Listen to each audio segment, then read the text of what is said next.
Christmas,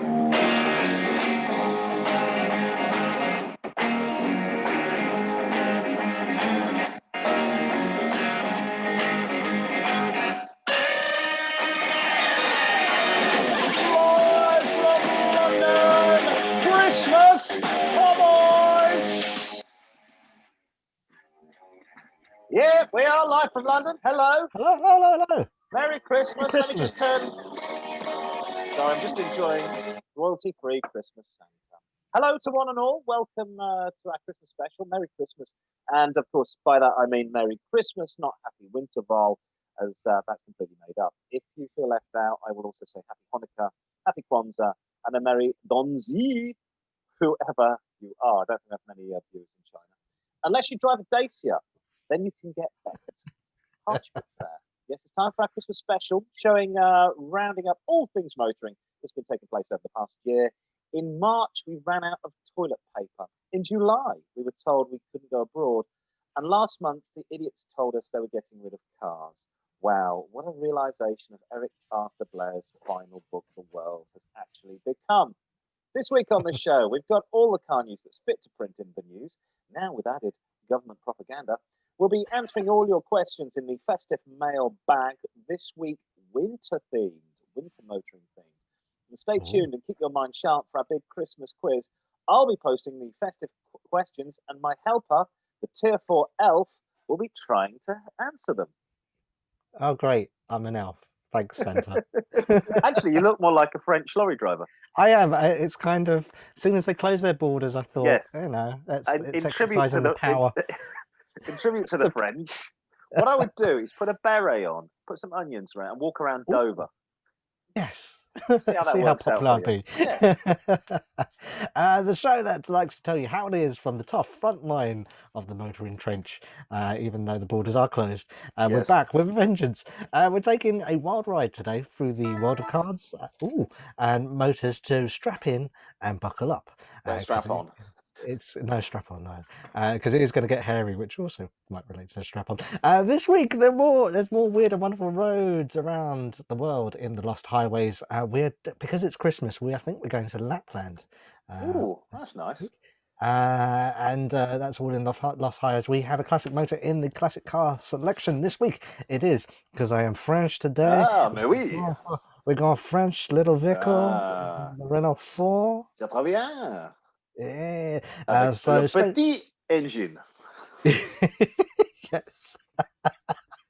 So stay tuned for all of that and more. I'm Simon Suchran, and on the first day of Christmas, men should have gave to me a face mask and an untested vaccine. Excellent. Simon Suchu on there, who can't wait to take his medicine from the government.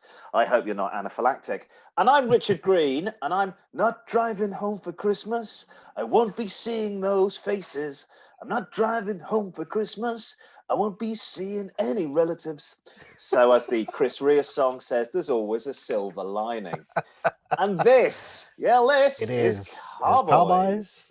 Time now on the show for My Take. It's when I take a look at the world from my own view, which can often be different from the norm, but will certainly be entertaining. As you're probably already aware, my take is my own opinion and does not in any way affect the opinion or the show or our sponsors. This week, our sponsor is New COVID. New COVID. The tagline is a better strain of COVID. Fresh from South Africa. Oh no, sorry. This is the Southeast England one, and it's more infectious, in fact. So fresh COVID. Wherever you see the signs, you too, and you're in Tier 4, can get fresh COVID.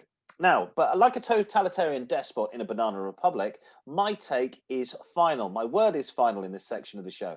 And by that, I mean, if you don't listen, I'll have you rounded up and thrown out of a helicopter. So behave.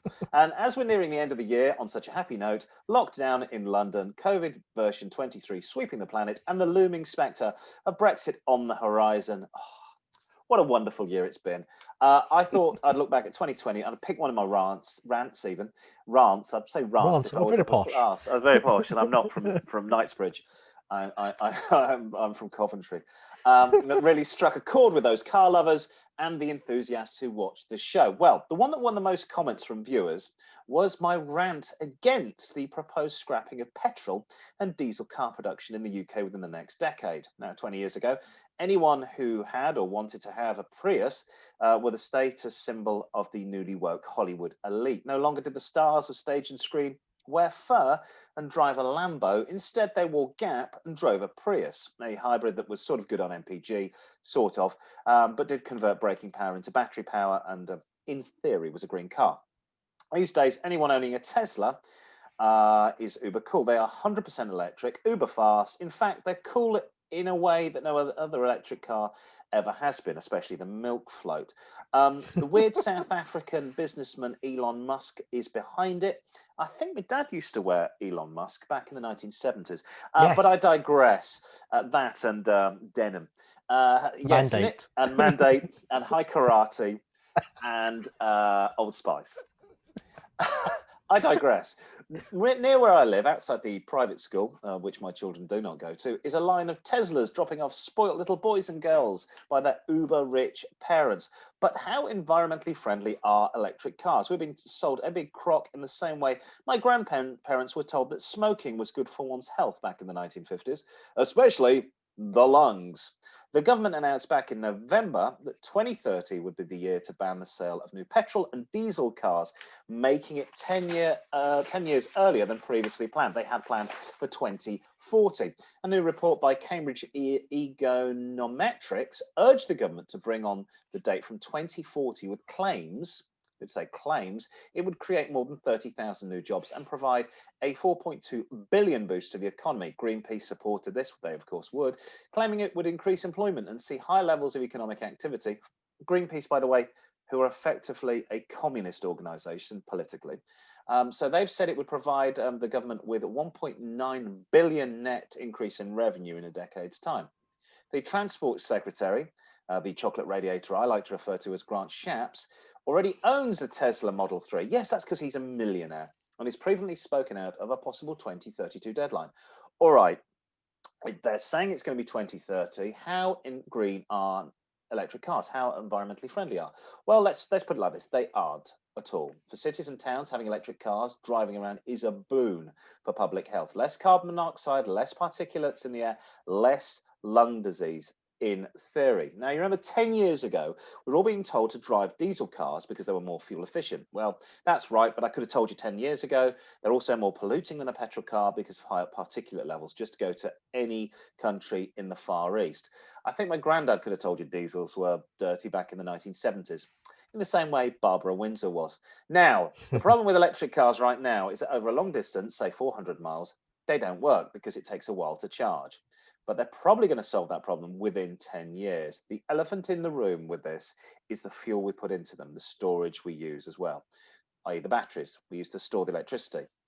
Now, more than 50% of electricity in the UK is made by burning fossil fuels like coal and natural gas. Less than 35% is produced by renewables, such as wind, solar, hydroelectric, also biomass stations, which is burning rubbish and plant waste. The nuclear industry captures a final 15%. The problem with this is half the electricity you put into your Tesla in the UK isn't carbon neutral. Couple that to the fact that we produce just enough electricity for our current needs so that if we all drive electric cars in 20 years' time, we're going to need wind and solar farms covering the entire planet. A quick side note to this is California. They have lots of solar panels. If they produce too much electricity, they don't have anywhere to store it. There are no big batteries in the desert. They end up giving it away to other states like Nevada and Oregon, so the green power stations don't blow up. Then there's the storage of the electricity in the cars. Batteries inside these cars have a life of less than 20 years. So say every 15 years, you need to put a new battery in the car. Say every 100,000 miles. Easy, you might say, but this is a huge lithium battery. If we all drove electric cars, we would fill up a space the size of Wembley Stadium with used batteries every single week, which doesn't sound so green to me. Then there's the stuff that goes into the batteries, the lithium, the cobalt, the rare earths, the rare metals. All of the above, we are told, are of very limited supply. To get them requires open cast mining, which is highly environmentally unsound. In conflict areas like the Congo and in Asia, children are often used to mine these materials, and we are running out of supplies of rare earths in the ground. Some say less than 30 years left. Think about that when you buy the latest iPhone. Oh, and it takes the equivalent of 1,000 iPhone batteries to make one for an electric car. With that in mind, if I have a 1948 petrol Land Rover that I've driven for 72 years without replacing it, that is far more environmentally friendly than a car, an electric car, say a G-Whiz, that was used for less than 10 years and is now on the scrap heap. Here's an idea of why we don't make more fuel efficient and lower emission petrol cars. Look, it is a strange idea. Why don't we just make more fuel efficient, lower emission petrol cars? They come with a built-in power station called the internal combustion engine, which is a devilishly clever device which has served us for more than 100 years. We've got the oil to burn, we have the technology right now, and yes, for less than $6 billion, you can get a car, unlike the $6 billion man. Whatever happened to Lee Majors? You can get a cheap car right now. I have children. I care about the environment. I care about global warming. I even care about baby seals. But let's be honest, we live in a far cleaner world than we did 50 years ago. Just look outside. Cars are incredibly fuel efficient. You can buy a 3-litre Audi that does 60 mpg. There are more trees now in the UK than there were 200 years ago. Not every household has a coal fire. So let's continue to be more and more fuel efficient. Let's try and get, I don't know, 600 miles out of a tank of fuel in the next century, rather than saddling us with lame technology that will be out of date tomorrow. Anybody remember the G-Whiz? I've seen a couple of those this week.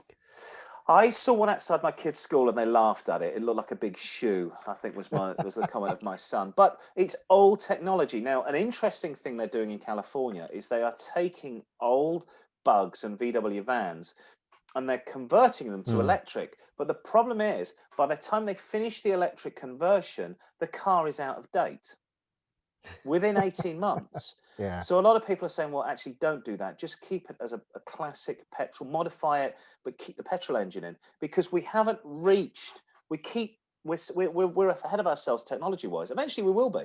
Eventually, we'll have fuel-efficient cars. You'll still have classic petrol cars. You said something interesting the last time we covered this topic, plastics, the byproduct of the oil industry.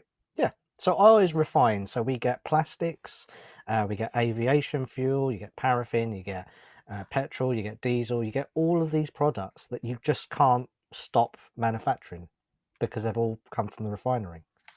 How does that, what are you going to do with it? Once petrol is a byproduct of refining this oil. And what are you going to do with it? This is covered in plastic. These glasses are covered in plastic. The speaker I have here is covered in plastic. The iPhone is made of plastic. The bottle of water is made of plastic. My clothes probably have plastic in them. It's just there's biochemical stuff over the entire house.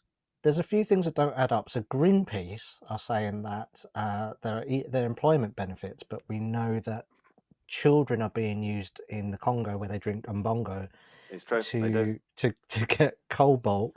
So I'm not sure about that. And also the government are saying that it will be a 1.9 billion net increase in revenue, but a lot of the money they get at the moment is in this country is tax on fuel. Yes. And road tax. Yes.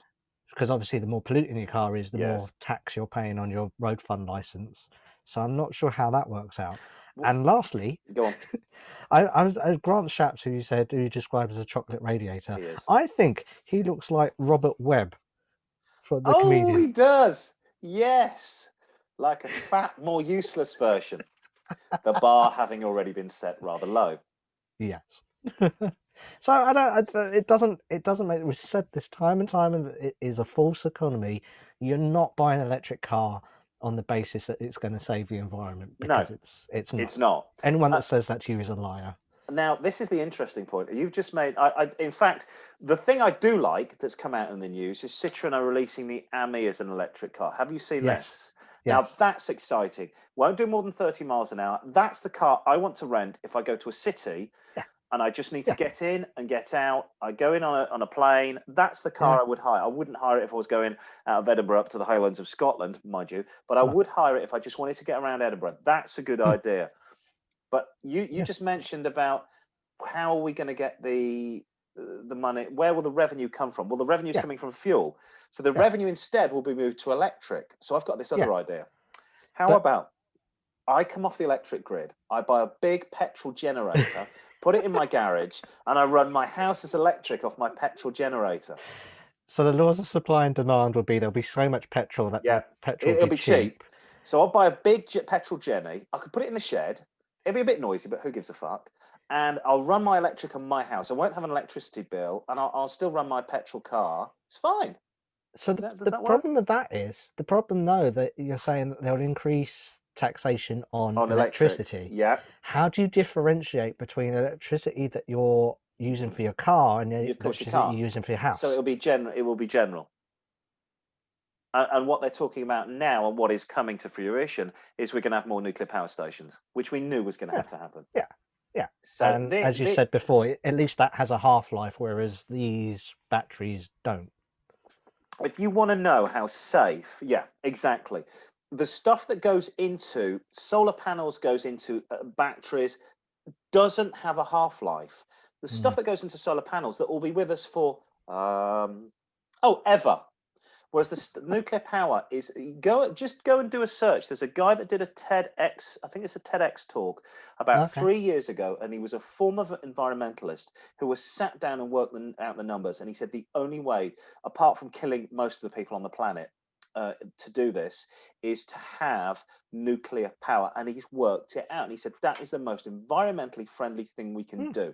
And he's looking at a person their entire lifetime has got about this much nuclear waste per person. That's a lot of nuclear waste for the whole planet, but it's nothing like what we are creating waste-wise using other things.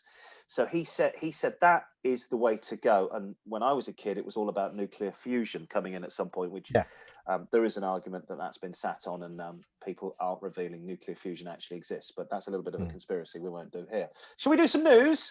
Yes, let's go for the news. News.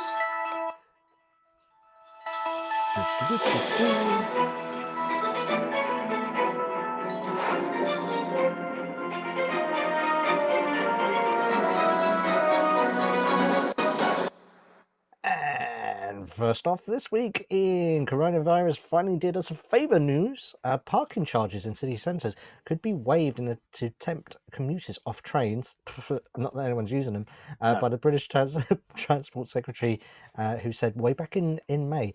Grant Shapps, who gets his second mention on the show, told the UK that they have a civic duty to avoid public transport amid fears that social distancing will prove impossible on crowded carriages, which, as we know, no one's using the trains. Mr. Shapps revealed that in a bid to convince people to use their cars instead, we are working with local authorities and large entertainment venues, which are probably closed at the moment in Tier 4, with large car parks that aren't being used at the moment. His announcement came after London Mayor Sadiq Khan, the Asian Mr. Bean, the other chocolate radio, actually more of a chocolate kettle. Actually, I've got to be so careful what I say there. Nothing to do with the colour of his skin. Yes, had threatened to run even fewer buses and transit services over summer before being handed a 1.6 billion emergency fund to protect the capital's transport network. Transport for London, TfL, has restored 75% of its bus and train services. Really? Apparently. 75%. But 95% drop in footfall during the lockdown has seen it burn through cash reserves. Yes, this is all a bit. I've got a research. That's your typical. That's the way you're supposed to treat traffic wardens. There, I just found that on the internet. I thought that's quite good. It wasn't real, people. This was a setup. This wasn't real. Yes. But that's the way most motorists feel when they come back and they find a 60 quid ticket put on the front of their car. Yeah, pretty much so. He needs. I would say Sadiq Khan needs stringing up for increasing the congestion charge, increasing prices. But also, I think allowing local councils to put in these stupid roadblocks that don't allow people to drive through roads. What do you mean these? The local people love these. Yeah. They were really in So favour of that. reinstate disabled bays, yeah, because obviously we've lost pavements as well now that they're bigger. Actually, no, we've lost roads because their Yeah. pavements are twice the size of what they were before. What I've noticed is because in England this time of year, it's not a proper cold winter. It's pretty wet. It's pretty. You get the last of the leaves falling off the trees. It's pretty wet. You get leaves churned up everywhere. We've had our road outside blocked by wet leaves. Is that cycle lanes don't have cars going down them. So if you drive around, for example, Kew Gardens, right next to the Thames, they've got a big cycle lane on either side, the new temporary ones, and it is full of leaves. And cyclists aren't in them because they're like, well, that's a bit dangerous if I cycle. I saw a guy the other day on the pavement going, fuck that, I'm not getting in there. Well, I don't blame him. Yeah. So nobody's, these are just going to be redundant. Nobody's in them. Nobody cares. Yes, because in this country we have those little annoying little vehicles that come around and sweep around along the side of the roads. Well, they're supposed to, yes. But they can't get in there because they're coned off and it just doesn't work. Another great point near where I work is Chiswick High Street used to be great. Going up to, I don't know if you know it, going up to Goldhawk Road.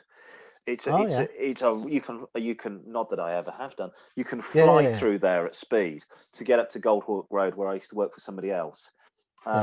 Now they've narrowed it, and now you never really had traffic jams down there. And I was doing a late shift the other day.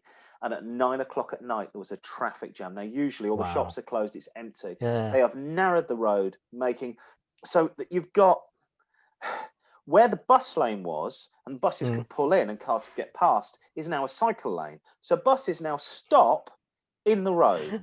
So the traffic backs all the way up. So everybody gets on the bus and then the bus moves up and it stops. And there's not enough room to get round the bus because on the other side of the road is another cycle lane or another bus stopping. I've never understood that, why you would put the bus in the middle road to hold up the traffic, seeing as the highway code in this country says that the buses have priority and you should let them out. So it makes no sense because they're just blocking the traffic anyway. Yes. Well, moving on, and talking of cyclist news, back in October, councils who tried to narrow or close roads to motorists to allow for more cycle lanes and car-free zones faced legal action. The Alliance of British Drivers, the ABD, one of my favourite bands, claimed that they were in consultation with lawyers regarding the legality of authorities shutting roads, widening cycle lanes and extending footpaths without consultation. It followed the announcement from the Department of Transport that councils could apply for a £250 million emergency fund made available for the installation of road restrictions to promote walking and cycling as parts of efforts to reduce the pressure on public transport and encourage social distancing. I still don't equate how you have a pandemic and also we can sort of smuggle in some green bills here. That's what they've effectively tried to do. The correlation between having a global pandemic and riding a bicycle, it doesn't really exist. Now, commuters were being told to avoid public transport if possible. The government tried to actively encourage people to take up cycling and walk. And of course, locals were really happy about their disabled bays and parking being taken up by cycling lanes, which obviously you can see is very full, mostly with a blue guy there in a little hoodie at the top. Sales of bicycles grew more than 50% as a result, although traffic volumes gradually returned to their pre-lockdown levels. In order to make temporary changes to the road, local authorities have been using temporary traffic regulation orders, sounds a bit made up, which allowed councils to regulate traffic in their areas of jurisdiction. Now, the ADB claimed that many of these measures had been taken with little or no public consultation, and they questioned the legality of the actions. We're in December, we just mentioned it. Roads, cycle lanes are blocked off. There's some great pictures I saw from South London where the council had blocked off roads and started to plant flower beds in the concrete blocks. Locals had come along and just pulled them all out, showing their distaste with the council. It is absolutely. I mean, they do not in London. They don't like the motorist, which is really odd. Seeing as we probably makes no sense because we have no choice when we're trying to get around. Yeah. Hey ho. Meanwhile, in shaken not stirred news, is she what I did there? Despite the sad passing of 007 James Bond, the proper James Bond, Sean Connery, back in October, the classic DB5, famous in the movies, is back. Hey. Beautiful, Now, now, absolutely now, now, now, now, beautiful. now, now, now, now. Five very special Aston Martin cars with a combined value of £16.5 million have been put on show for before customers can take ownership of them, laden with That's my gadgets car. and belching smoke. The collection of 3.3 million apiece Aston Martin Goldfinger DB5 continuation models has been photographed for the first time, and probably the only time together, just in time for Christmas. Because what kid would not Oh, want one of those? yes. With the I like bulletproof also that screen. they're all smoking as well. Hey, as we did back in the 1960s. The first five of a limited run of 25 reborn Goldfinger DB5s being hand built for customers at the firm's Newport Pagnell factory in Buckinghamshire, and none of them will be illegal to drive on the road. Okay. And exclusive continuation cars have been kitted out with There you gadgets go. including battering rams on the front. Fantastic. Machine guns, a bullet. I take it they're not real machine guns. Don't think they are, no. That's why they're illegal to drive on the road, because they have Browning machine guns in the Yes. front. You can only have track days with those. It has bullet-resistant shields, revolving number and a smoke machine, and a water propelling oil slick. Oh, nice. There's one car to mark each of the 25 James Bond films so far, created with the delayed arrival of No Time to Die in 2021, which is Daniel Craig's last one or something like And that. then it's a black woman after that, isn't it? Apparently so, yeah. Watch the Ticks a few franchise boxes. die in its arse. Postponed for this year. Yes, it doesn't make sense, but that's another story. Yes. Because of the COVID pandemic. 900 Yes. original DB5 saloons were built between 63 and 65, priced at a mere £4,175. Just think about that. The original DB5 made its big screen debut alongside the late Sir Sean Connery as super spy James Bond in the movie Goldfinger, subsequently appearing in 6 more 007 outings, which were, do you know what these were? No, go on. Thunderball, GoldenEye, Tomorrow Never Dies, Casino Royale, Skyfall, and Spectre.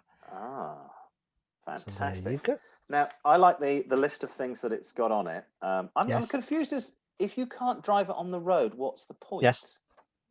Because So it's you're not a paying how track much is day. these?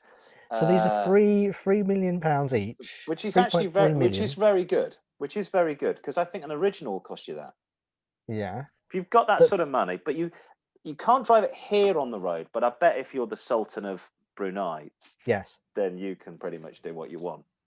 I'm If just not, it'll saying. be a very expensive paperweight in this country. Yes, I like that you got the rear smoke screen, the Yes. bulletproof resistant shield, Yes. which had the original, the flip top on the top of the gear stick, which was for the ejector seat, I think. The Browning machine guns, the battering ram, and apparently you can add the sort of Bodicea chariot racing.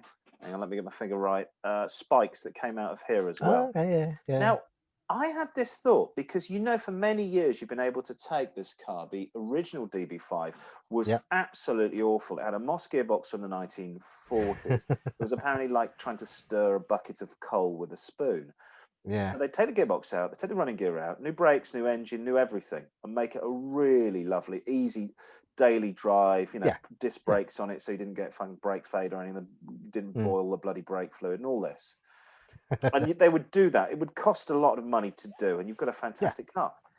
Like, they own this shape. Aston Martin own this shape. Now, Aston Martin are in trouble, aren't they? We all know Yeah, this. they are. Yeah. Why don't you just put this into production? Why don't you take a Mondeo platform, the top engine Ford have got, the most powerful Ford engine, and make this car and charge £70,000? Quite I easily. would buy that tomorrow. I would start saving for that tomorrow. And I'm not saying you can put your airbags in, you can do all of that malarkey, but make that original shape of car, and let's say make 20,000 of them. I tell you what, they would be flying off the shelves like hotcakes. You would be selling these before you could produce them. I think conservatively you could make 250,000 of those. Easily. And people would go, Easily. yeah, I want one. I want one. Yeah. Yeah. £70,000. Make it basic. Make it very basic. Don't have too many gadgets on the inside. Make it a basic driver's car. Who would not want to turn up at the golf club with that? Put the Aston Martin badge on it. I don't think you're devaluing the badge. You've got the machine tools to make it. Aston Martin, you are going broke. Make that car now, and make it for the people, and not just, you know, Prince Abdullah.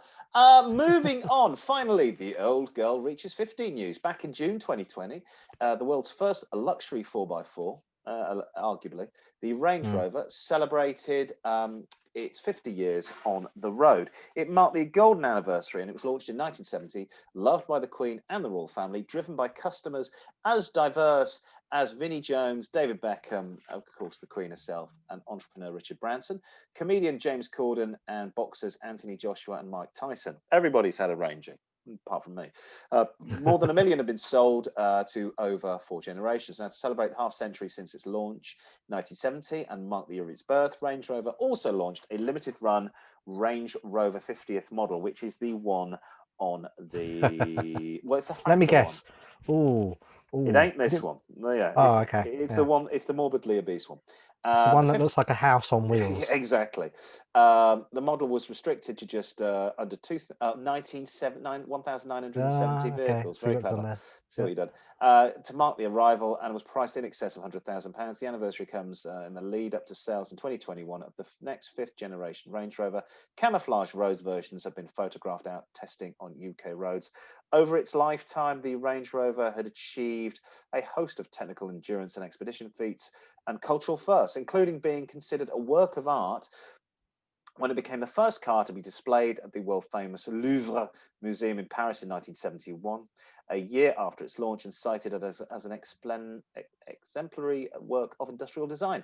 In 1972, British Army Trans-America Expedition drove the 2 Range Rovers from the north of Alaska all the way down to Argentina, crossing the infamous Darien Gap, an 18,000-mile expedition, which took 99 days to cover in 250 miles of jungle. The Range Rover is a classless vehicle, in my opinion. You could be a builder and drive one. You can be an aristocrat and drive one. It'll fit in an Ascot. It'll fit in outside the working men's club. The ones I really like, I'm going to get that one out of the way because I think it looks horrible, are the 2 doors. And the 2-door coupes were amazing. And my friend used to rally one of these things and off-road it. And I really wish he hadn't. I really wish he just properly just restored it, because they are worth a lot of money. And Callum used to drive one. Do you remember the TV series Callum? Edward Woodward. He would drive one, and he did before he went to America and drove a Jag. A Jag. Was it Daimler Jag? It was a Jag. Sorry, can I just say, Aston Martin, please start making this for the general public. Also, by the way, you did say the royal family does like their Range Rover, including was it the Duke of Edinburgh that put one on its roof as well, allegedly? Liz, what have I bloody done? Yeah, and I believe Prince Andrew used to drive down to Woking and get pizza.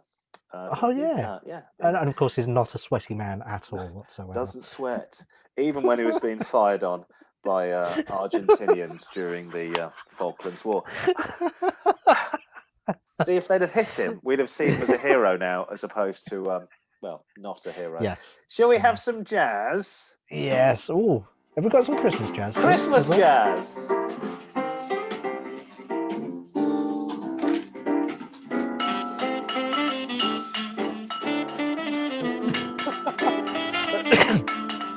More cowbell. It's good to see that the band have been using their tier 4 restrictions to good use. The government have given me a loan to supply the jazz band. A bit more? There you go.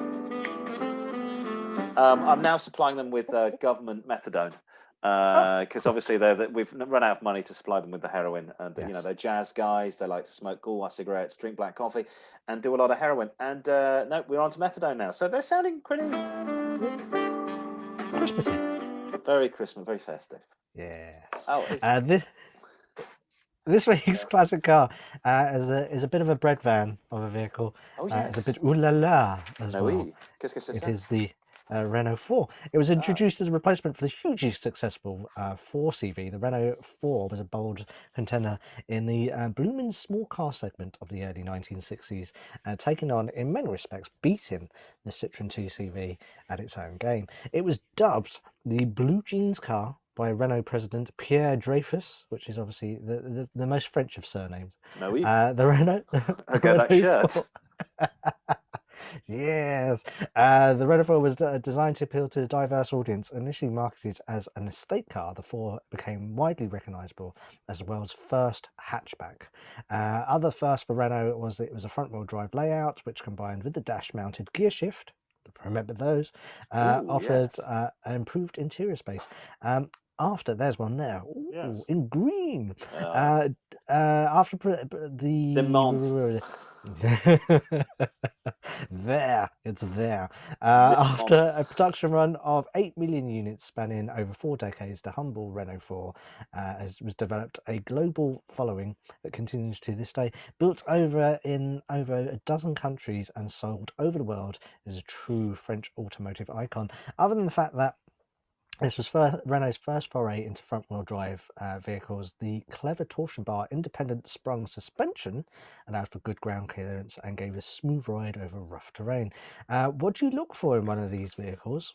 When picking up a car, bear in mind that the earlier 3-speed 6-valve version, so very asthmatic in its drive, are less usable every day than later cars, but a sound chassis is more important than mileage or mechanical condition.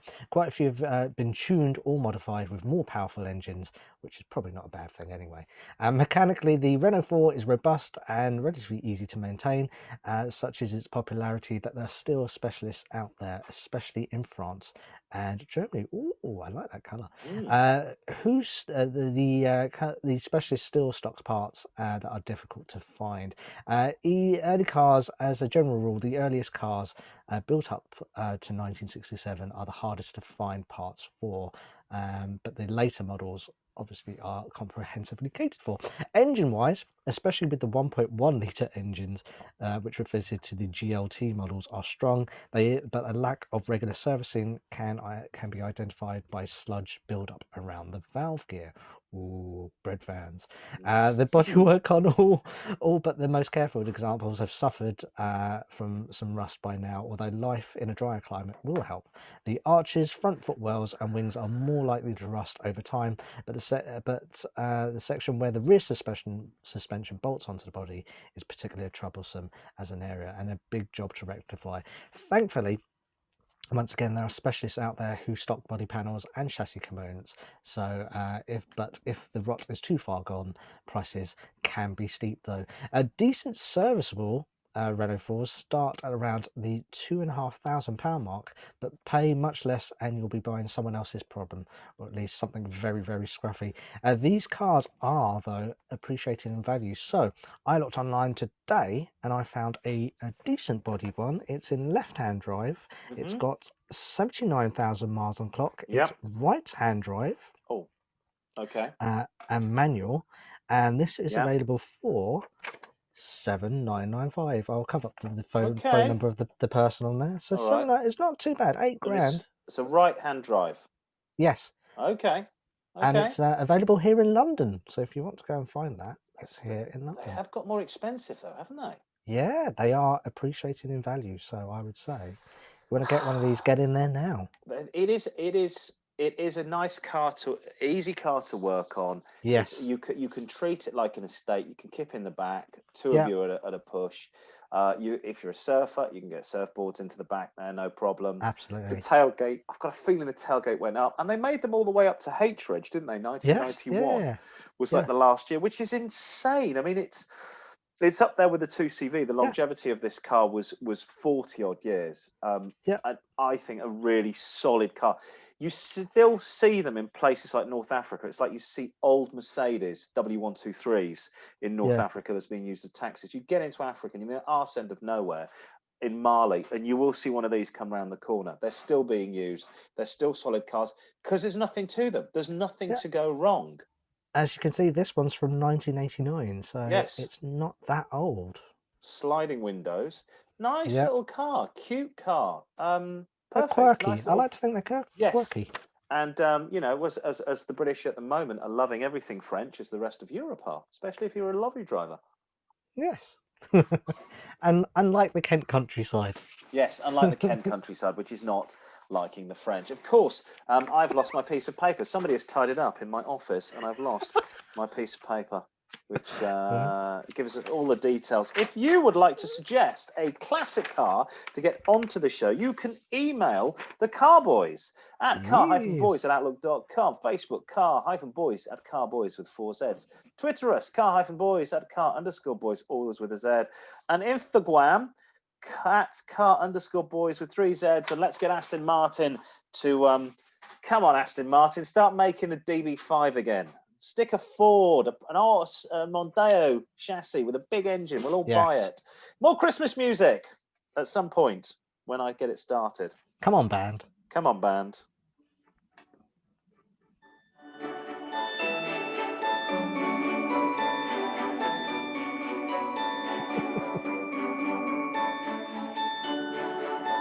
And it may be bad, but at least it's royalty free. Yes. That is our Christmas link into the Lost Highways, which is our feature where listeners email in and give us their favourite roads and the reasons why they love them. It could be a quiet coastal road that leads down to the sea.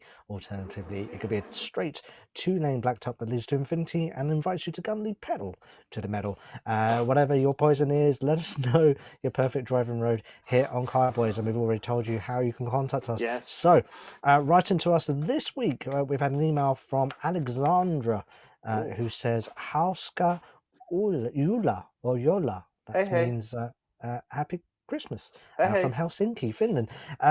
Since it's nearly Christmas, my great lost highway is the route to Lapland, which, if you didn't know, in this picture, is Route 9552. It's a very scenic drive located in the Lapland region of northern Finland, north of the Arctic Circle, and you can actually reach the Arctic Circle from here.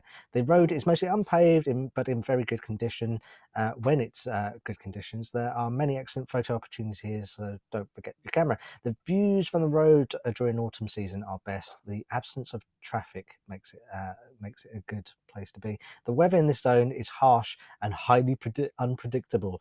The road is 75.3 kilometers long between 955, which is near Poka, and Route 80, which is near Kitila.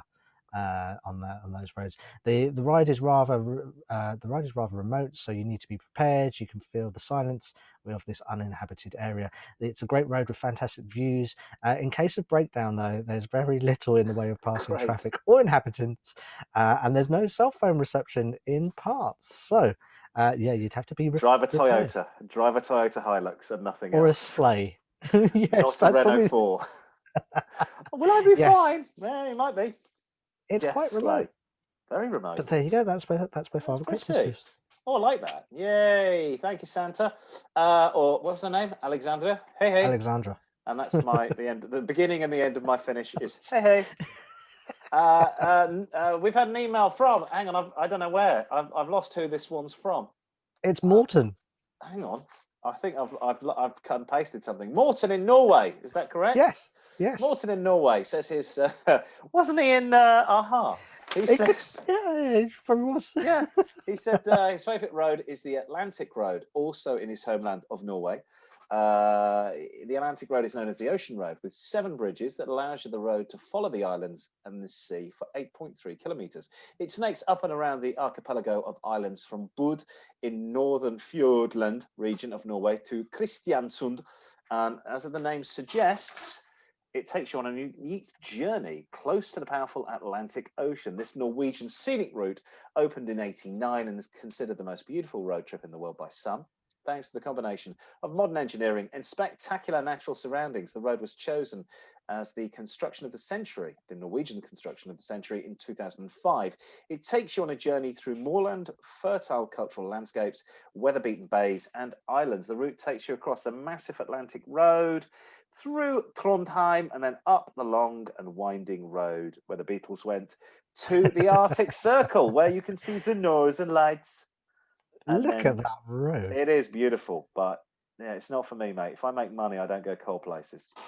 I know you quite like Scandinavia. I but I'm love like, cold places, I but hate I'd cold love to places. go on that bridge. It's got some camber, it's got some blind Actually, it would crests. be quite good, wouldn't it? Maybe a bit of ice. Yes. Whoops. Oh, even Don't fun. overcook it. Don't overcook it at the top.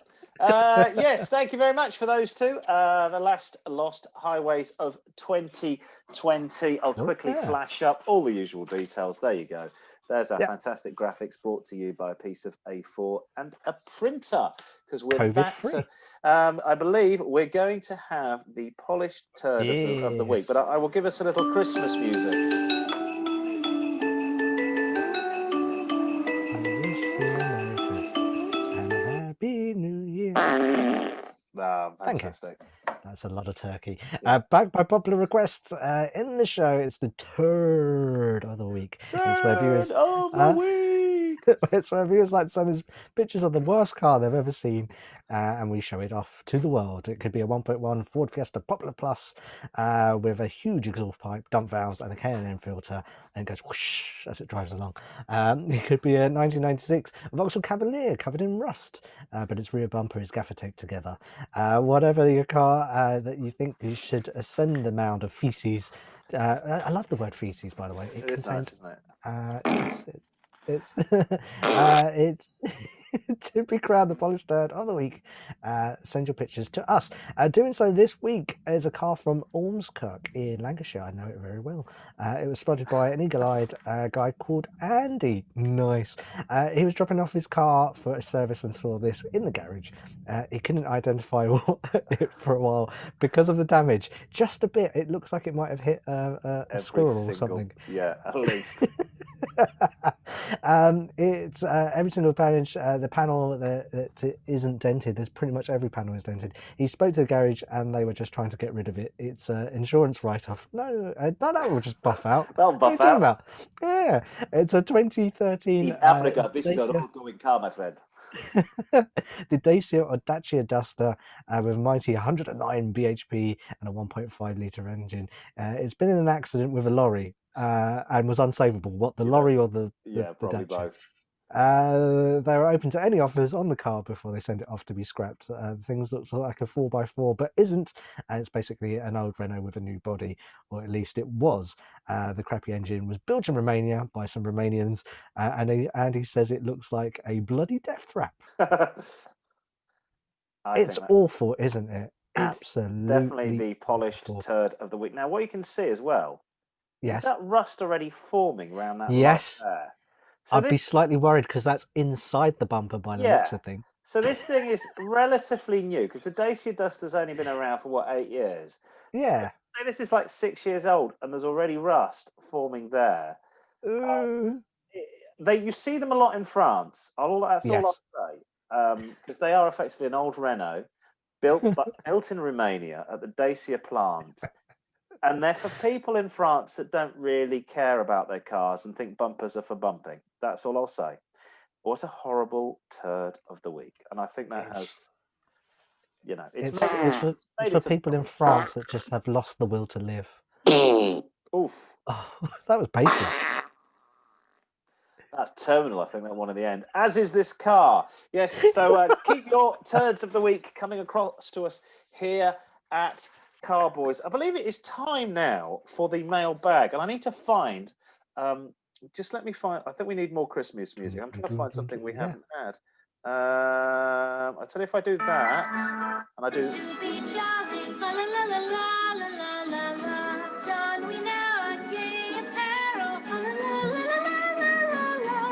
Shut up. Thank God that's royalty free. Does she know that she shouldn't be with the band? That she's not in their bubble. I think they're passing her around like a doobie, mate. It's the jazz band. What can I say? There are websites dedicated to that sort of thing. Yeah, they're filthy boys. It is time for the mailbag. Also, before we go into the.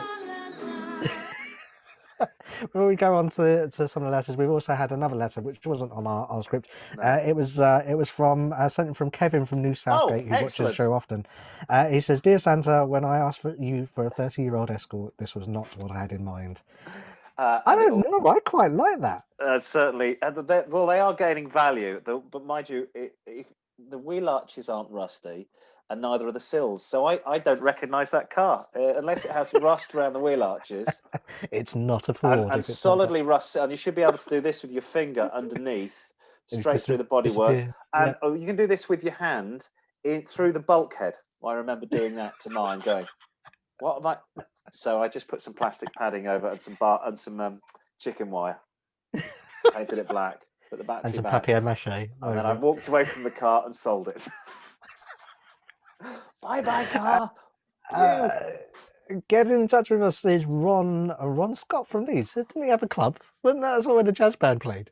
Oh no, that Ronnie Scott. This is his Oh, brother, okay. Ronald. Oh, Ronald Scott from Leeds writes to us. He says, "How do, Car-Boyz? I'll do.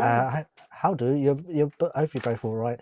He's from South Yorkshire, but Ooh, he's just moved to Cragvale in the Pennines with his nice. whippet, probably. Yeah, He owns a 2009 Audi A6 Quattro. Ooh, beautiful nice. car. His hometown, he has pretty good roads, but up there in the Pennines, it looks like it's going to be slightly more challenging. Should he get some winter tyres? He says. Well, I couldn't find winter. I just find snow chains. This is a bit excessive for On Yorkshire, a Ford Fusion. is it? Oh, yeah, It it is. It's is. just old people. Why would they need snow chains Unless they on their live foot? in Alaska or Norway, that is completely pointless. Listen, this sounds like a plan. Yeah. What I would do, I was talking to my tire guy the other day, and Yeah. what he does is he has a set of winter tires and wheels. So his winter Yes. tires are just steels, old steels, but they fit the plan of the. So in the centre of there, the plan of the The hub, car. the They are spoke. Audi Yeah. wheels, but they're just steels. They're covered Yeah. in scratches. They've got winter tires. He fits them in late autumn, and then he takes them off in the spring, and then he has his nice alloys for the summer and the spring, summer, and early autumn.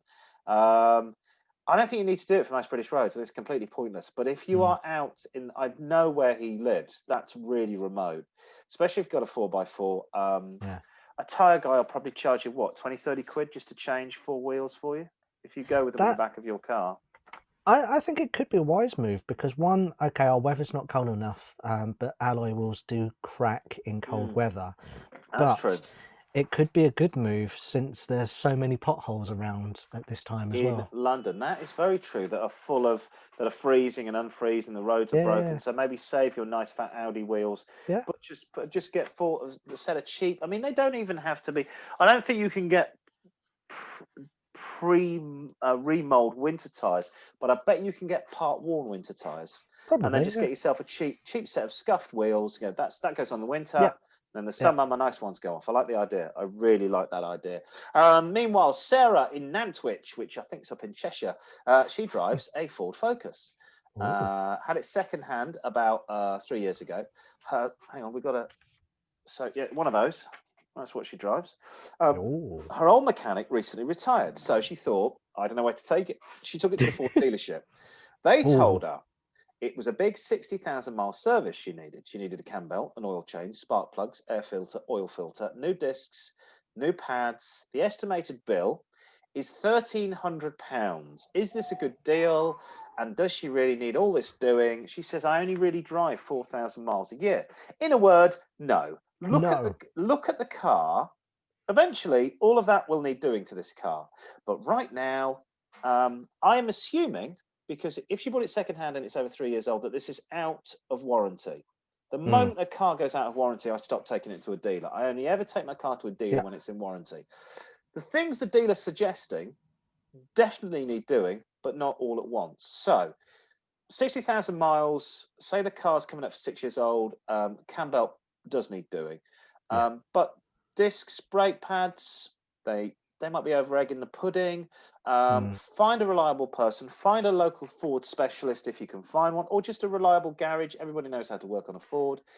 Annually, what you need to do is an oil change, maybe spark plugs, certainly air, oil filters.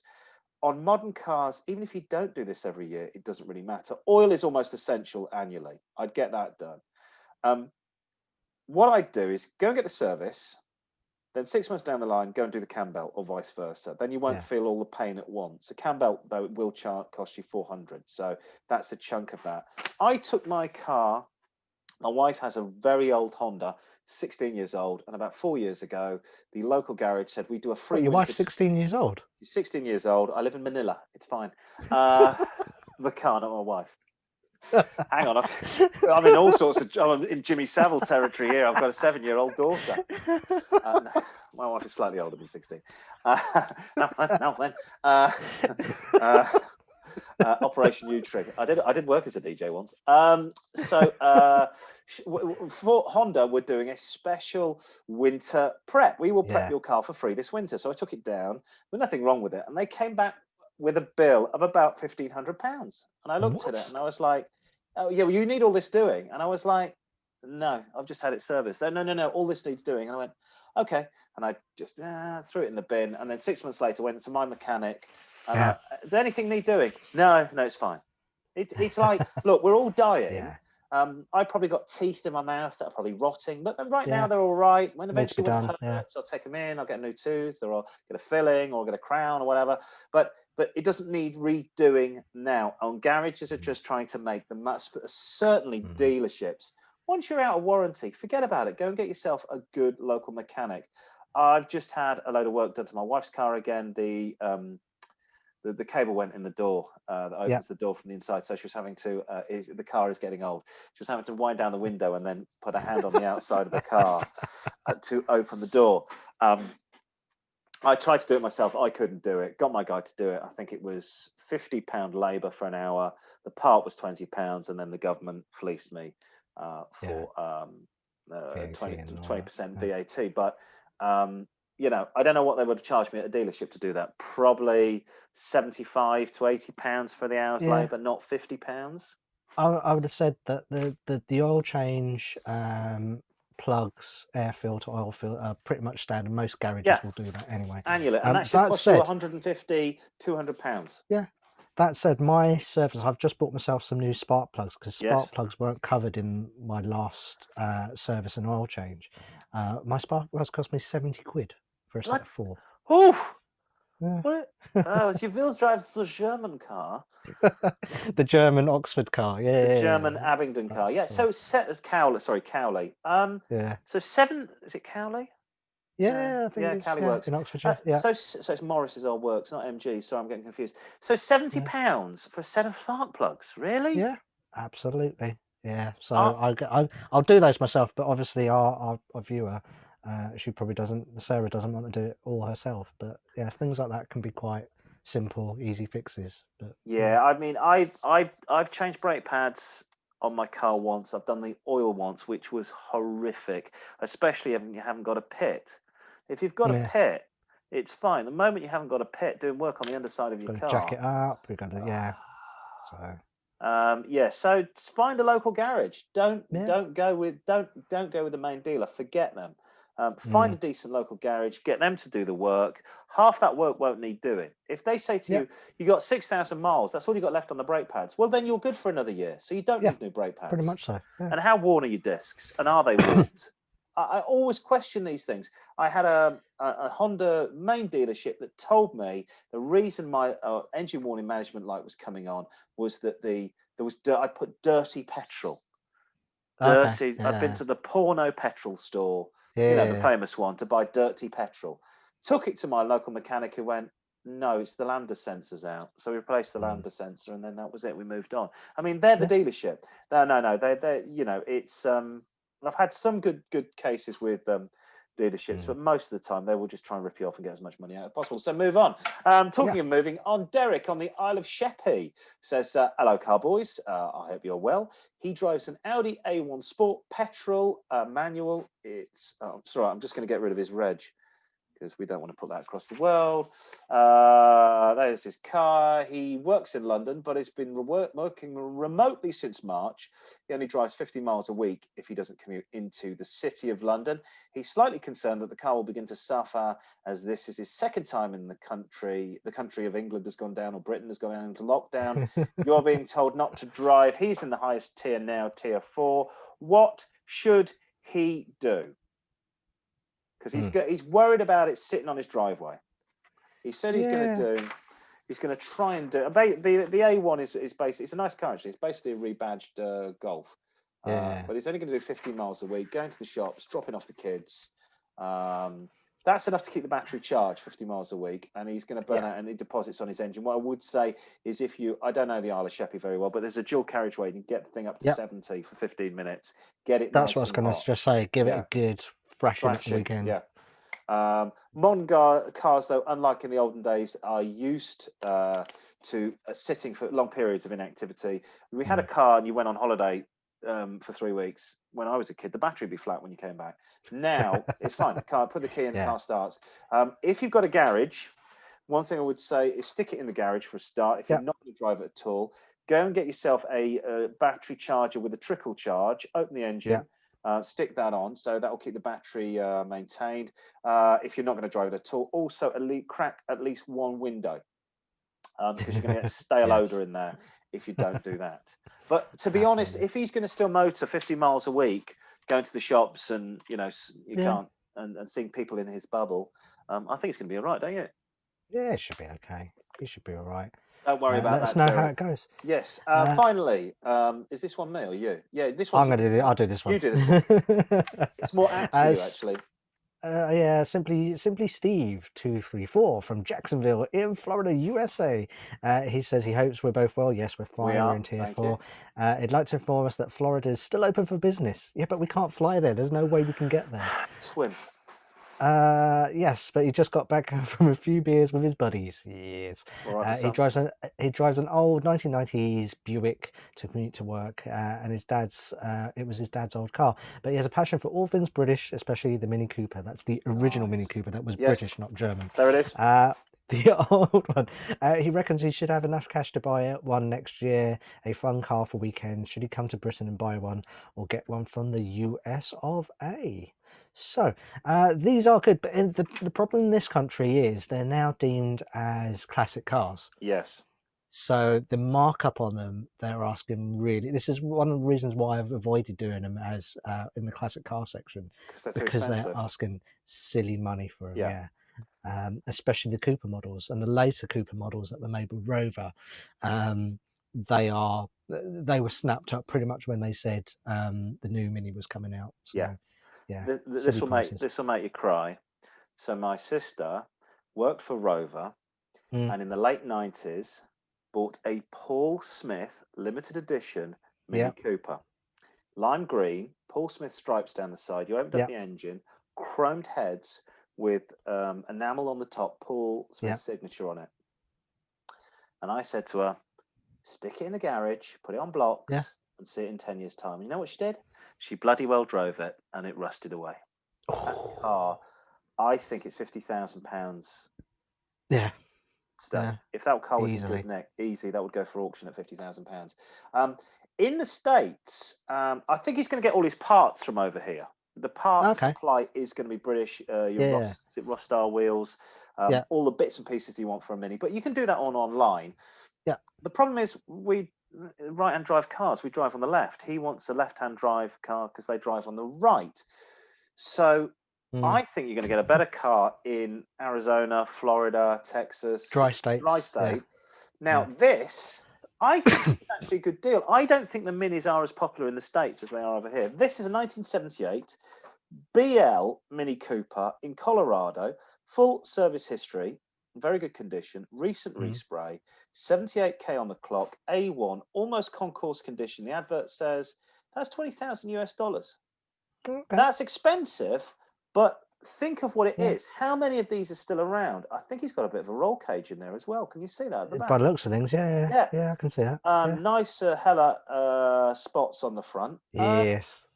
If that's expensive and that's in good condition, $20,000. Think about if you had a classic American car like a Mach 2 Mustang. What's that going to be? $90,000. So it's a Mini. It's an icon, so it will go up in value. Keep it well maintained. It will go up in value. I need to tell him though, this is very different from a land yacht like the Buick. I hope he's driven one of these, because if you haven't, they are very small. They are very close to the ground. It's only got a 1.3 litre engine, but they are super fast round corners. Have you ever driven an original Mini? I've not driven an original Mini, but the first thing that you go when you get into Mini, one, how you can actually fit things in there, It but to how you could just reach out across and get to the yes. passenger door quite When I easily. went to the Reading Rock Festival in the early 90s in one of these, Yes. there were 5 of us in it. Wait for it. 5 people in this, Yeah. plus a tent on the roof. And we all had kit. We were at the Fantastic. Reading Rock Festival for 3 days in this Yeah. car. But you could, I remember getting a whole case of Carlsberg lager under the front seat. Fantastic. Straight under. It was like that. Then we could get another one in the footwell. I sat. And the night before we went to the Reading Festival, we went and saw the band Mudhoney Yeah. in the Powerhouse in Finsbury Park. And we parked up in Islington, and 5 of us slept in this in Islington. It was, Yeah. and it was a proper old BL late 1970s V-Reg Yes. Mini, and you couldn't kill it. It was great. Then we went to the Reading Festival, Fantastic. which was nice. I think it's competition time now. It's time Yes. for the big fat Christmas quiz. If I can sort myself out here. Oh well, I sort of did. Hang on, here we go.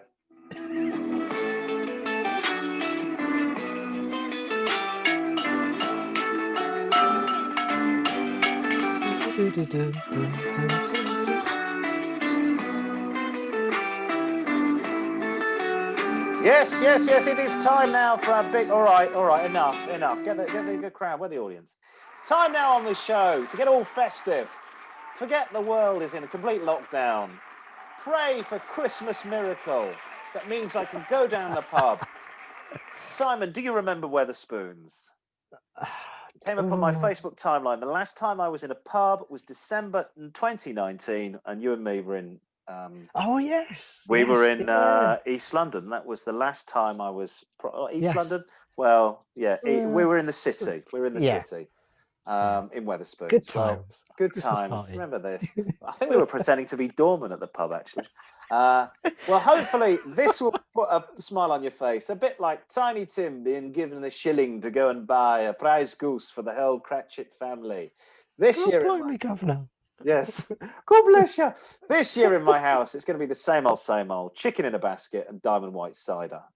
It's time for our Christmas special this week. The quiz, the final quiz of the year, very festive, our big fat Christmas quiz. I am playing the role of Quizmaster and also Santa Claus. So later I will be coming down somebody's chimney and filling a stocking or two. But that's my problem. This year, our grand Christmas prize is a picture of Santa's very own car. This is the prize. Now, obviously, he doesn't deliver presents in this car. He just used this for commuting around the North Pole when he's got to go out and buy a few odds and sods. Joining us this year is the young man who's hoping Santa will make his dreams come true and give him Megan Fox's phone number, which I believe is 8375309. I don't know why I know that. There's also Tommy Two-Tone's number. Anyway, welcome, Simon, of the Royal Borough of Enfield. Is it a Royal Borough? It should be. Not yet. No. Not yet.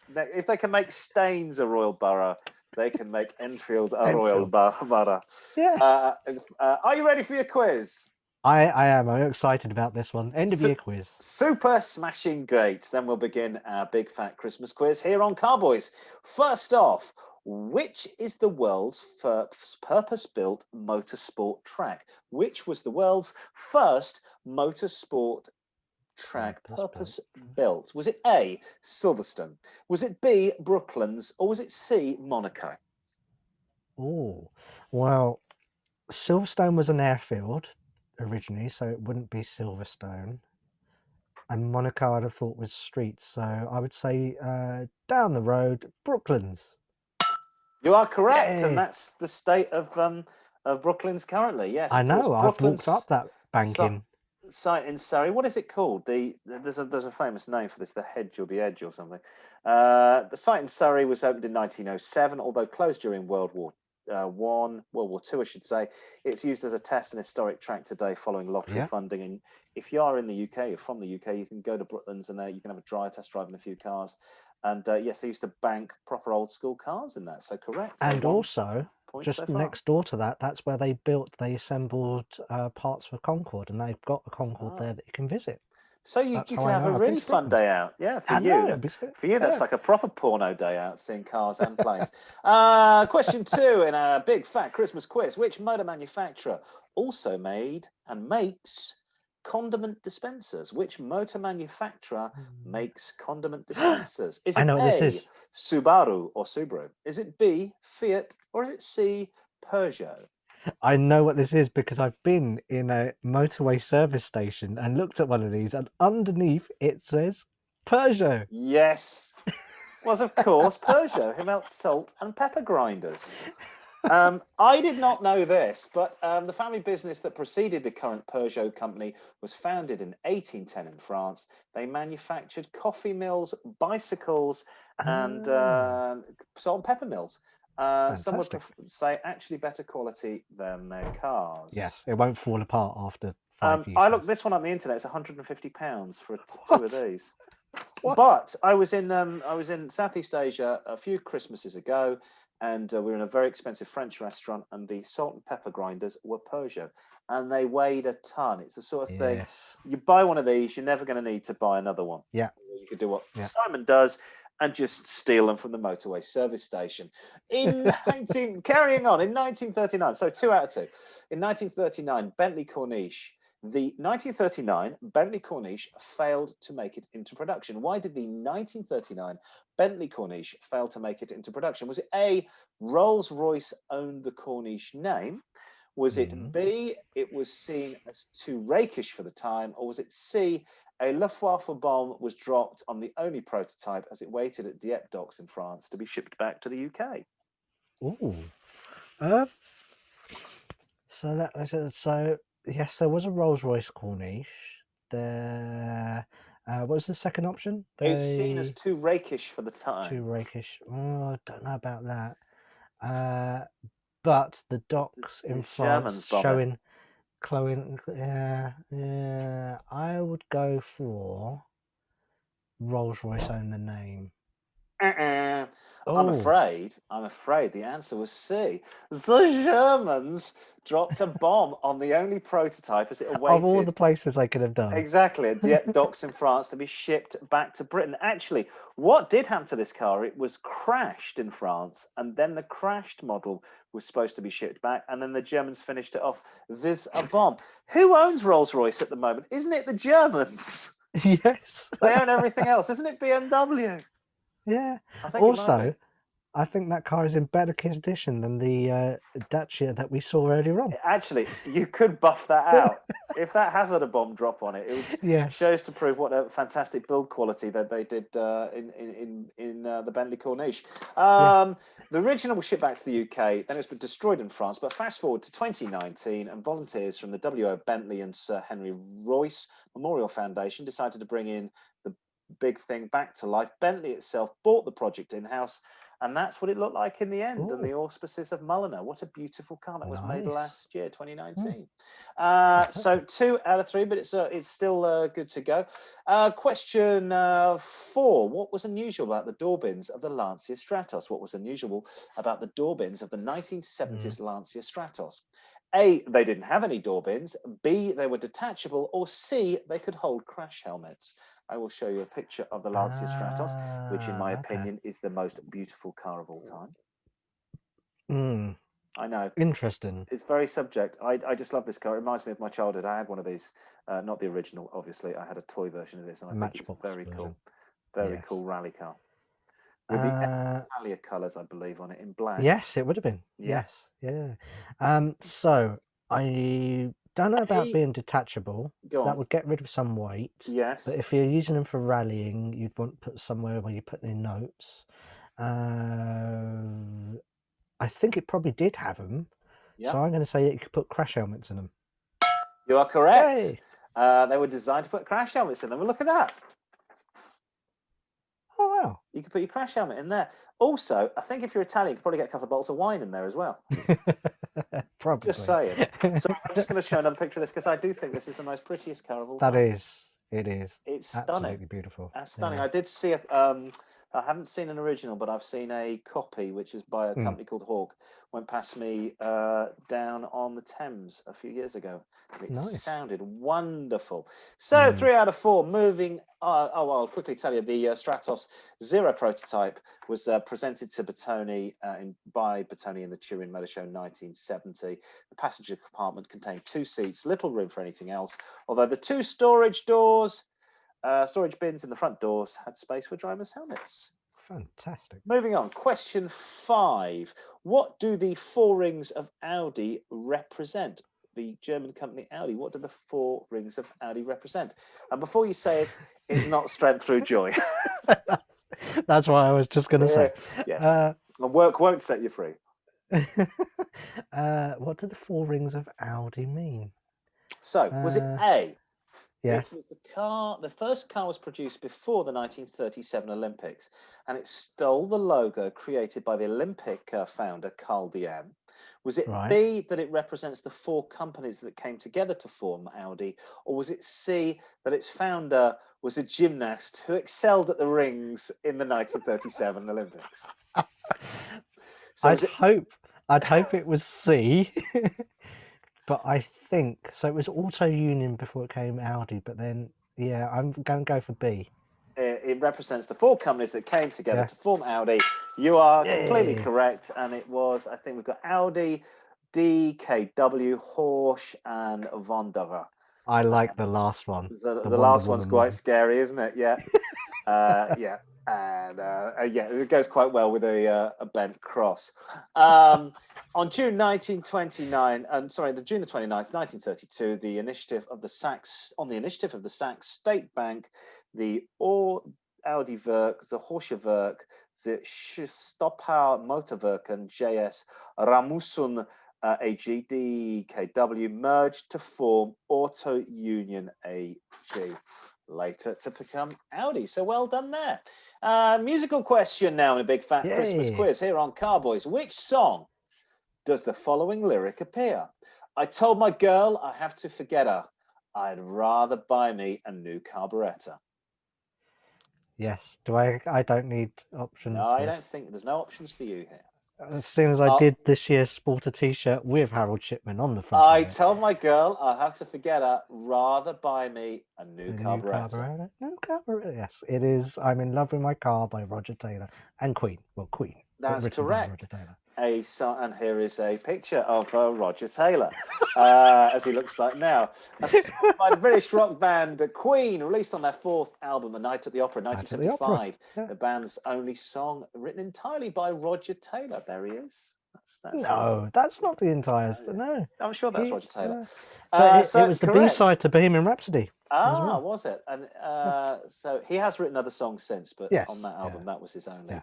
song. The song, of course, was written by the band's drummer, dedicated to the band's roadie, Jonathan Harris. But which car did Jonathan Harris drive? Did he drive A, an AC Cobra, B, a Triumph TR4, or C, a Jaguar E-Type? Ooh, that's tough. He's a roadie, so I can't see him driving an E-Type as much as I want him to. Yeah. To be, I would say a Triumph TR4. You are correct. Yes. The song about roadie Jonathan Harris. Jonathan Harris was the roadie who drove a Triumph TR4. I'm in love with my car, of course, written by drummer Roger Taylor. Here's another picture of Roger Taylor. I think he was busy doing his medical degree there. He was studying to be a dentist. He was. Not a doctor, but he was studying to be a dentist. Oh, open up your mouth and take the vaccine, I think is what he used to say to people. And number 8, what cars were produced at the BMW factory? The BMW Eisenach factory. What were the cars produced at the BMW Eisenach factory called after World War II, when the factory wasn't relocated, it was sat in East Germany. Germany was divided. The Russians took over ruling eastern part of Germany, and the BMW factory stayed there, still continued to produce cars. What was it, the cars named after the end of World War II, when East Germany, as a DDR, became a separate state? Was it DKW? Was it B, EMW, or was it C, Württemberg MC? Was the factory called A, DKW, B, EMW, or C, Württemberg MC? Bearing in mind it was called BMW before the Second World War. I think Berg MC is some kind of rapper. Yes. Like the stereo MCs. DKW. In the heist. TKW. Or was it EMW? MW. I'm going to take a guess on this one at A. I'm afraid, hard to believe, but it was EMWs, the Eisenbach Motorworks. I see what they've done with the logo there. And that's the car they produced as the Eisenbacher Motorwerk EMW, in East Germany manufacturer for automobiles and motorcycles based in Eisenach. EMW also entered the Formula One as a constructor in '53, but participated in only one race, the 1953 German Grand Prix. You see, the Chinese were not the first people to steal the original BMW logo. Here they are. That was BYD who thought they could get away with that. I think BYD are also supplying batteries to London buses now. They are. Yes. They've got badges on the back of the buses. I've seen But them. they don't look like that. Which Formula One? Question 9. So you've got, I think, 3 wrong so far, but you're still on course. Come on, Santa You want vehicle. to win Santa smart car with a beard. That beard would be filthy after a few weeks driving around on the roads, wouldn't it? It'd look more like road salt, everything. Yeah, it looked more like Charles Manson. Which Formula One driver holds the most titles of today? Question 9. Which Formula One driver holds the most titles of today? Is it A, James Hunt? Is it B, Lewis Hamilton? Is it C, Michael Schumacher? Or is it D, both Hamilton and Schumacher? This could be a trick question. Is it A, James Hunt, B, Lewis Hamilton, C, Michael Schumacher, or D, both Hamilton and Schumacher? I think James Hunt holds the title of probably shagging the most women around the pit lane. One of the most fags. Yeah. Lewis Hamilton, in theory, has got things like more fastest laps, more things like, but they're not titles. No. So it's going to be jointly held with Michael Schumacher at 7 World Championships. So you're going for D, both Hamilton and Schumacher. You are correct. Lewis Hamilton and Michael Schumacher hold the world record for the most World Drivers' Championships, both of them having won the title on 7 occasions. So obviously there's Lewis Hamilton handily winning after his last race, and Michael Schumacher there as he currently looks in Switzerland. Hopefully he's going to get better soon and not drop a bomb. Fingers crossed. I just got to show another picture of Lewis Hamilton because he's just won Sports Personality of the Year, and I believe is appearing as Buttons in Cinderella in Wimbledon. Doesn't he need to have a personality to be Sports Personality? Yes, it would help. Sports Personality of the Year in the UK. A bit of a damp squib, that one. And he pays about as much tax as my 7-year-old daughter. And finally, our contestant on this week's show, Simon Sujuwan, it has been said by us a striking resemblance to the TV chef Ainsley Harriott. So there's a picture of Ainsley Harriott, and you can see he bears a striking resemblance to Simon.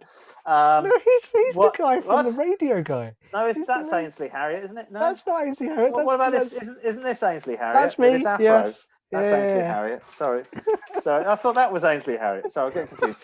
But which brand of car we know you drive a Mini?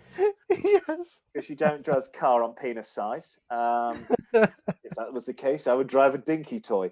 In fact, I would drive Santa's car. I'd really drive a really long Cadillac. So, what brand of car does Ainsley Harriott, TV chef, drive? Is it A, red tomato, a BMW, or is it B, green pepper, a Mercedes? Which car does this man drive, Ainsley Harriott? A, red tomato, a BMW, or B, green pepper, or a Mercedes? I don't know this one. I'm gonna go for red tomato. You were so close. The answer, of course, is Ainsley Harriott drives B, a Mercedes. He had a bad experience as a young man with a left-hand drive BMW, and Right. also doesn't like the acronym Black Man's Willie. Never mind. So we know Ainsley Harriott. That's why I went for that one. Who drives a BMW. You'd have thought he would, but apparently had a bad experience with a left-hand drive BMW. It doesn't matter. You got 7 out of 10. Yay! You get to walk off with Santa's vehicle. That should keep you happy. I'm slightly worried that your printer printed out a picture of me. Yes. That beard, as we've mentioned, on the road will be very dark. Yeah. Oh, sorry, our music's going everywhere. Let's just hope he can make it to the UK in time to give everybody their Christmas presents. And apparently, according to the WHO, the World Health Organization, Santa Claus cannot catch coronavirus. Okay. They Why? announced yesterday. Not sure it's because. What tip is he in? Oh, he's Lapland. He's very isolated. I can't believe he's in a tier. There's him and the elves. They're all in the same bubble. Yeah. So fingers crossed that that Santa, yes, will be well and be with you. Thank you for tuning in to our Christmas special. We're going to be here at Car-Boyz. It's a happy Christmas, a happy New Year. Have a cool Yule. Stay tuned for our montage of the year. We need to make that our 2020 Yeah, it's all good. It's all Christmas special. And that'll be coming up on YouTube by the end of the month. Make sure you subscribe, like us. We'll see you in 2021. We might be, well, hopefully we'll still be alive. Fingers crossed. We will be. I'm going to drink a lot of bourbon in the hope that'll kill off any COVID. What about yourself? That sounds very good. I might just drink whiskey instead. Okay, that's good. See you next time. Happy New Year. Happy Christmas.